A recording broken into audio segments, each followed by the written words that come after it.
Staff shakeup. Kirstjen Nielsen is out as the head of Homeland Security. What's next in the battle over immigration? The Trump card. Israel holds elections tomorrow. How President Donald Trump is playing a role. The Pope's advisors. Reform is on the agenda during a 3-day meeting between the Holy Father and his Council of Cardinals. And in the heart of the city, the relic of one of the church's most popular saints makes a stop in Manhattan. On EWTN News Nightly for Monday, April 8th, 2019.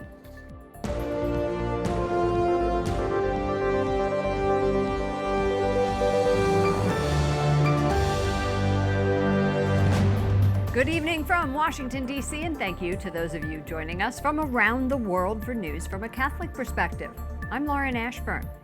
As President Trump continues to demand greater border security, one of his toughest enforcers resigns. The Secretary of Homeland Security, Kirstjen Nielsen, is leaving her post, and President Trump is replacing the head of Secret Service. White House correspondent Mark Irons has all the details. Good evening, Mark.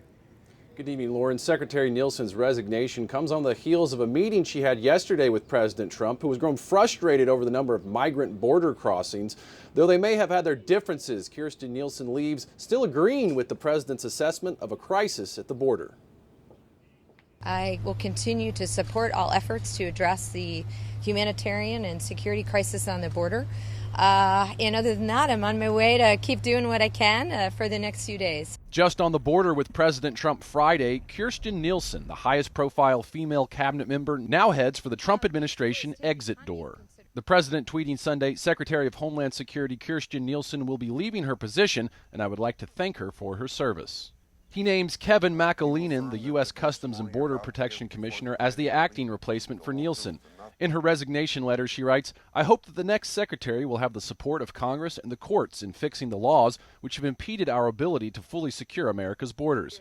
But Nielsen says the U.S. is safer now than when she first started at DHS. Last year, she signed off on the zero-tolerance policy, a controversial move increasing the number of family separations at the border. Critics won't forget it. Kirstjen Nielsen will be known for implementing a cruel policy of forcibly separating parents and children rather than strengthening our border. Senate Minority Leader Chuck Schumer adds, when even the most radical voices in the administration aren't radical enough for President Trump, you know he's completely lost touch with the American people. Nielsen's resignation comes just after President Trump reportedly left her out of a decision to yank the current nominee to run immigration and customs enforcement. President Trump said he wanted ICE to go in a tougher direction.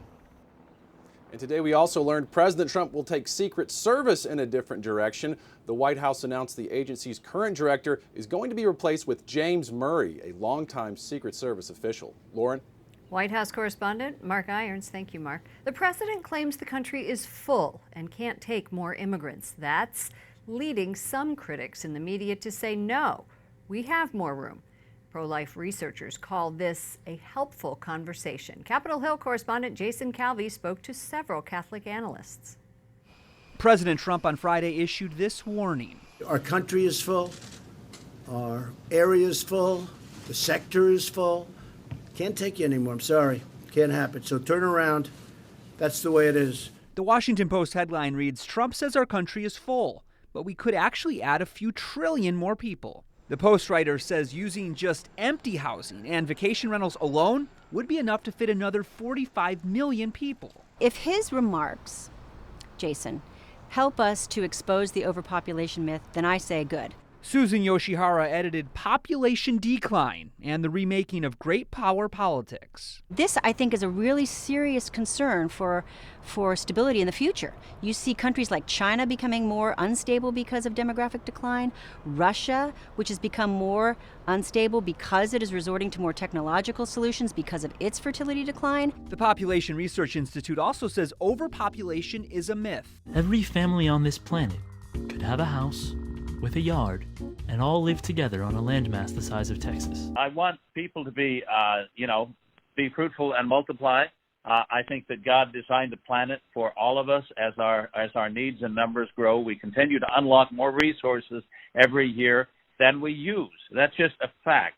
The president was speaking near the border in Calexico, California. We have a system that's full. It's just full. And these Catholics say the country has to get immigration right. We need an orderly process. We need young people coming up through the ranks. We need a healthy demographic. And that takes both immigration and families. In 1798, Thomas Malthus warned of overpopulation.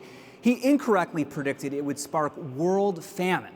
And Paul Ehrlich wrote that hundreds of millions would die of starvation in the 1970s. Pro-life activists have fought against these theories, which have been used to promote sterilization and abortion. Lauren? Fascinating. Thank you. Capitol Hill correspondent Jason Calvi. Israel's prime minister is thanking President Trump for recognizing Iran's Revolutionary Guard as a foreign terrorist organization. Secretary of State Mike Pompeo says the administration's goal is to increase pressure on Israel's biggest foe. Correspondent Wyatt Goolsbee reports from the State Department. Good evening, Wyatt. Good evening, Lauren. This is the first time the United States has officially designated a part of another government as a terrorist organization. The president says not only is Iran a state sponsor of terrorism, but a part of Iran's military, the Islamic Revolutionary Guard Corps, finances and promotes terrorism too. Secretary of State Mike Pompeo says this is the next step to putting maximum pressure on Iran. For 40 years, the Islamic Republic's Revolutionary Guard Corps has actively engaged in terrorism and created, supported, and directed other terrorist groups. This morning, Secretary Mike Pompeo called out Iran's Revolutionary Guard, saying it masquerades as a legitimate military branch, but carries out terror campaigns around the world. In response, Iran's Supreme National Security Council has designated U.S. troops in the Middle East as terrorists. Israeli Prime Minister Benjamin Netanyahu was one of the first to thank the United States. Netanyahu is campaigning to stay in office in what could be the closest Israeli general election in decades. Netanyahu is playing up his connections with President Trump after he visited Washington in March. On Iran, the Prime Minister tweeted in Hebrew today, "The President is answering another of my requests with the new designation." Political science professor Gideon Rahat at the Hebrew University of Jerusalem says Iran is an important topic in Tuesday's elections, but he says there's a lot more on the table. You can claim that what is at stake here is the direction that Israeli democracy will take, either to the rule of law, liberal democracy, checks and balances, or the rule of the majority. Rahat says Netanyahu is appealing to his conservative, right-wing voters. The prime minister has vowed to annex Israeli settlements in the West Bank if re-elected. Netanyahu's opponent, Benny Gantz, criticized the prime minister for his statement. He also says Netanyahu is stoking ethnic and religious tensions by saying Israel is the state of the Jewish people alone. Both politicians have vowed to stand up to Iran and any other countries that threaten Israel. Reports say most Israeli politicians agree Iran's Revolutionary Guard continues to support terrorist groups in the Middle East, and that includes Shiite militias in Iraq, pro-Bashar Assad groups in Syria, and Hezbollah, which operates in Lebanon. Lauren? Correspondent Wyatt Goolsbee reporting from the State Department. Thank you, Wyatt. At least 41 people have been killed in fighting between rival groups in Libya. The violence has forced nearly 3,000 people to flee the country's capital. The clashes are preventing emergency services from reaching civilians and have damaged electricity lines. The self-proclaimed Libyan National Army began the offensive last week. An official for rival groups supporting the UN-backed government says they will take back seized areas.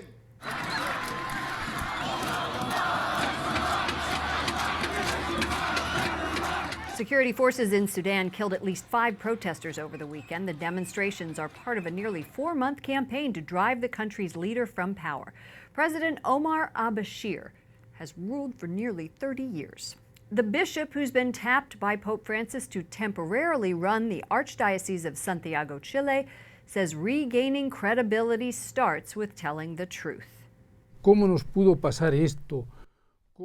Bishop Celestino Aus is in Rome and met with Pope Francis Friday. He replaces Cardinal Riccardo Azadi, who is under criminal investigation in the country's spiraling clergy sex abuse and cover-up scandal.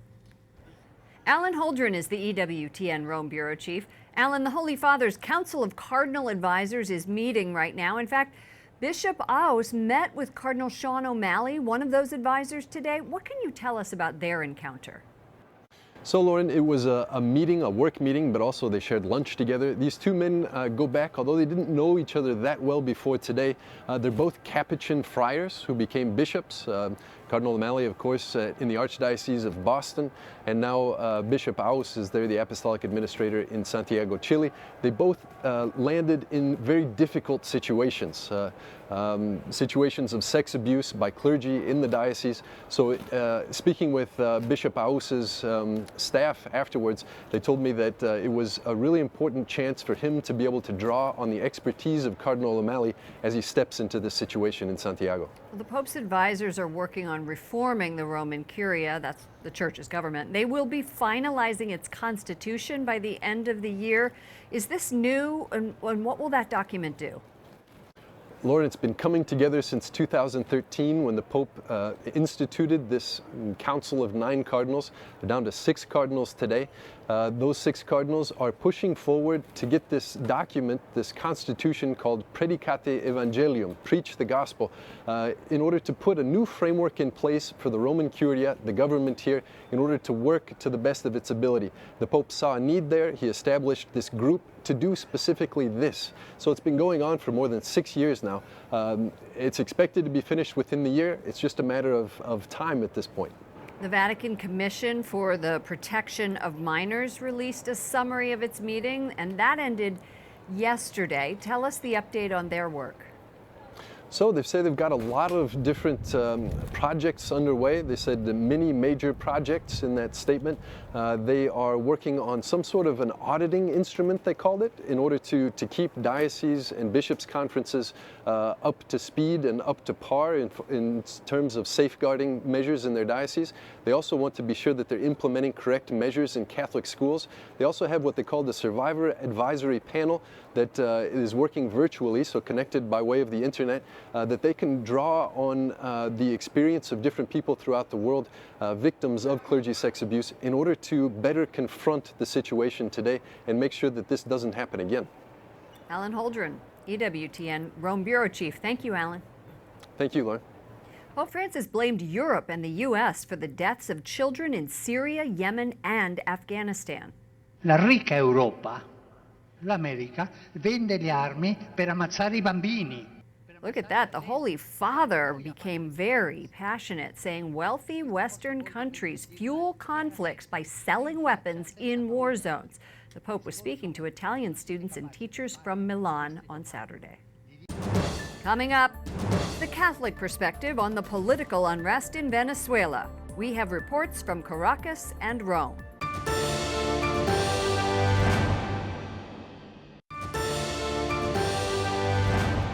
Pope Francis formally names a new leader for the church in Guam, which is facing bankruptcy due to hundreds of cases of sex abuse by priests. Archbishop Michael Burns was named the leader in waiting in 2016. He replaces Archbishop Anthony Apuran, who was removed after the Vatican found him guilty of sex abuse. His sentence includes a lifelong ban from the U.S. Pacific Island territory. Opposition leader Juan Guaido rallied his supporters in Caracas this weekend as the political struggle in Venezuela continues. Guaido urged the thousands of supporters gathered to stay united and keep up the pressure until Nicolas Maduro leaves power. Cesen los ataques terroristas y las emboscadas. And meanwhile, President Nicolas Maduro accused his opponents inside Venezuela of staging terrorist attacks and demanded that they stop. Large crowds of Maduro backers gathered in the center of Caracas, waving flags and dancing to blaring music as they marched to the presidential palace. Joining me now from Venezuela is Father Victor Salomon. He's the vicar of Sacred Heart of Jesus Parish in Caracas and the co-host of the De Dos en Dos series on EWTN Español. Father Salomon, welcome to our broadcast. Thank you so much. 2 years ago, you described the garbage dumps in Venezuela as a regular place for people to eat. Conditions have worsened under the Maduro regime. What is life like now in Venezuela, especially in terms of food and water and medical supplies? 2 years ago, this began, and now it's worse. You know, we are like in a war zone, but without bombs, no bombs, but we are in a war zone. So finally, after 2 years, the government, Maduro government, accepted that we need, that aid, and then the Red Cross will distribute, the food and the water and everything. It's a very bad situation here, and especially the inflation in the economy, is really bad, This weekend, we saw supporters turn out for both opposition leader Juan Guaido and the current president, Nicolas Maduro. How is this struggle for power playing out among the people? What are you hearing? The last demonstration, on the weekend, the demonstration of the opposition was nationwide, in more than 300 cities. But the demonstration of the government was only here in Caracas, and a very small one, But they used to put the cameras, in some way to show there are many people, but it's not. This is very bad because they only have, I would say, 10% of the population, and that's it. The church in Venezuela has clashed with Maduro over violence and repression. What do you tell your flock to sustain them during this time of unrest? Well, I just to compare, what our bishop are doing. The bishop, the Saint Oscar Romero of America, he used to denounce the bad situation in his country, and our bishops are doing the same, and as a fathers, because it's not a political thing, a party political things. It's about conversion.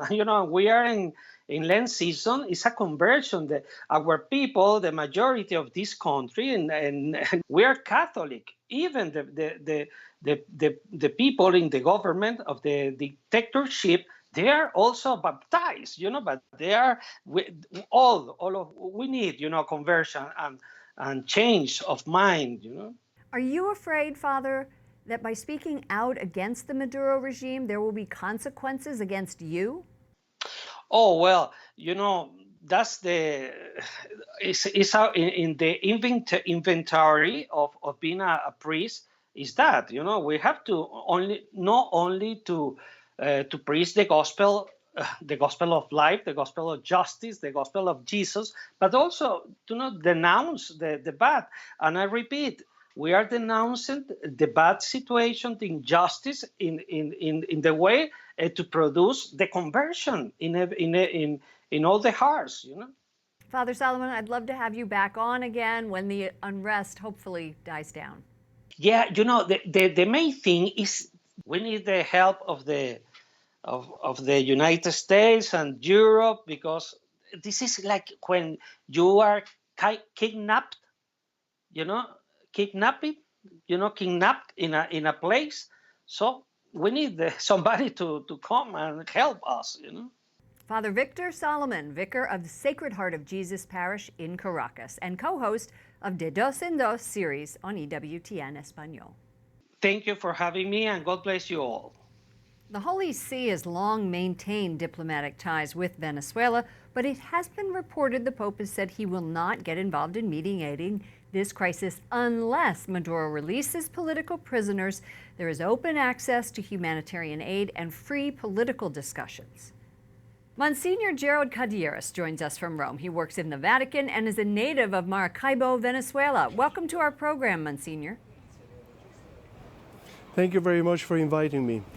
Maduro has turned to the Pope to mediate peace, but at the same time, he rejects any political criticism from Rome. Can the bishops in Venezuela be the bridge between them? Well, at this point, it's impossible to build any bridge. I'm very sorry to say that, but everything is so chaotic, and there is no trust among the parts. And the bishops are just a part of society, it's not the whole of society.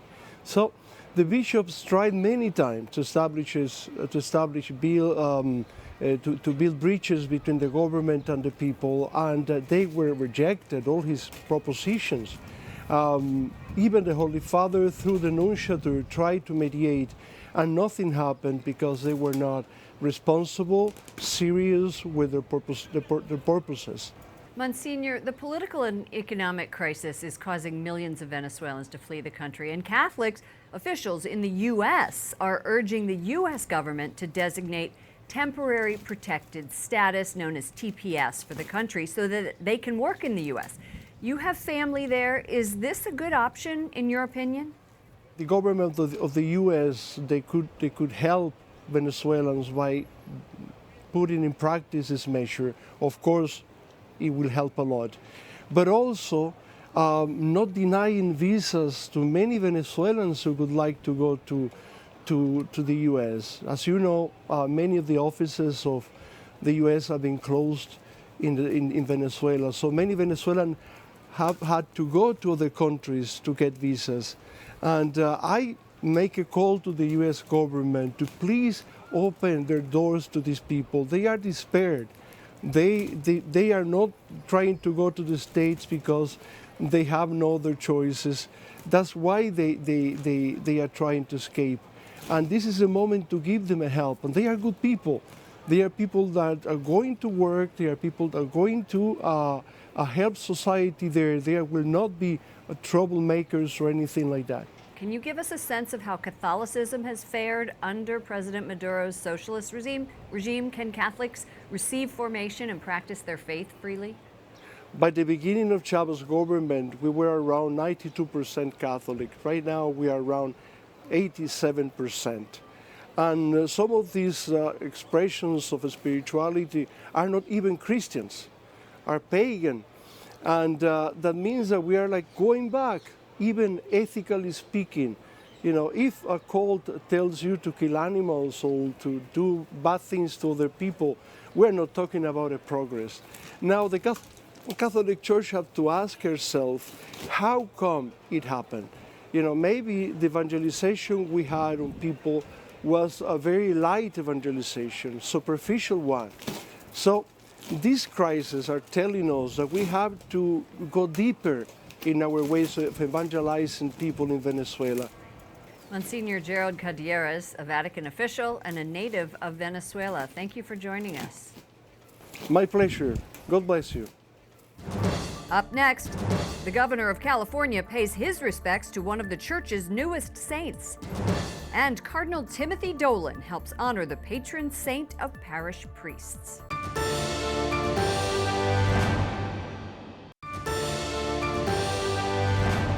Lawmakers in Florida propose a bill to require minors obtain consent to have an abortion. Currently, the state requires parents or guardians to be informed of the procedure around 48 hours beforehand. More than half of the 50 states require consent from at least one parent or legal guardian.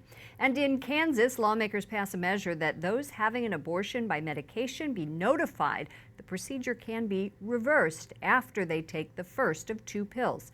The plan now heads to the Democrat governor, an abortion rights supporter. She has not indicated if she will sign it. Father Sean Sheridan, the president of Franciscan University in Steubenville, Ohio, will resign at the end of the school year. The school has faced questions about its handling of historical sexual harassment cases and sexual assault claims made by students. Father Sheridan did not address the allegations in his resignation announcement.